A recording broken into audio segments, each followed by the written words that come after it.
Brought to you by V-Guard, co-powered by Sensodyne and Vimal. बोलो जुबां केसरी। रक्षा मंत्री राजनाथ सिंह हमारे साथ मौजूद हैं बात करने के लिए। सर, कल आप लोगों ने शुरू से नारा दिया है 400 पार, लेकिन कल एक नया नारा दिया गया लखनऊ में 5 लाख पार।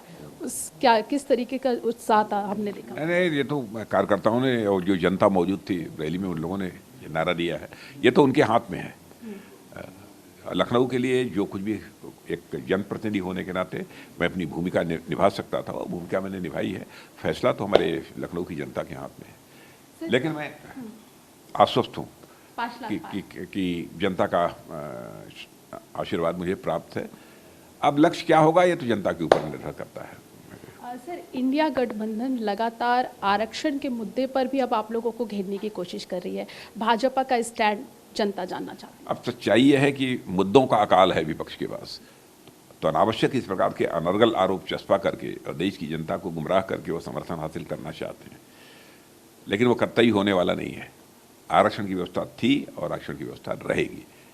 सर, प्रियंका गांधी हो, राहुल गांधी हो, अखिलेश यादव हो, कोई भी नेता हो, कोई भी रैली कर रहा है तो उस पर ये कहा जा रहा है, जनता के सामने पेश करने की कोशिश की जा रही है कि संविधान को बदलने की बात बीजेपी कर रही है, इसीलिए 400 पार मांग रही है। क्या कहेंगे? बिल्कुल, मैं डंके की चोट पर कहना चाहता हूँ कि संविधान बदलने का कोई प्रश्न ही नहीं खड़ा होता।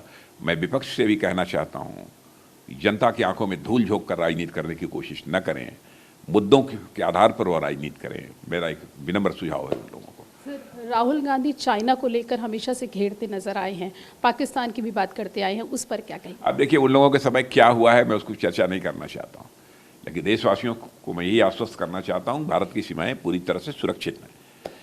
सर, आखिरी सवाल, इस बार जो वोट सुरक्षित रहेंगी, दोनों चीज सुरक्षित हैं, भारत की सीमाएं और सुरक्षित रहेंगी। सर, इस बार जो वोट प्रतिशत है वो काफ़ी कम होता जा रहा है, उसको लेकर हालांकि कई सारे काम भी किए जा रहे हैं, लेकिन आपको क्या लगता है कि क्या कारण है और इसका क्या कोई असर क्या भाजपा पे पड़ेगा क्या? नहीं, भाजपा के ऊपर इसका असर नहीं पड़ने वाला है। असर तो विपक्ष के ऊपर पड़ेगा।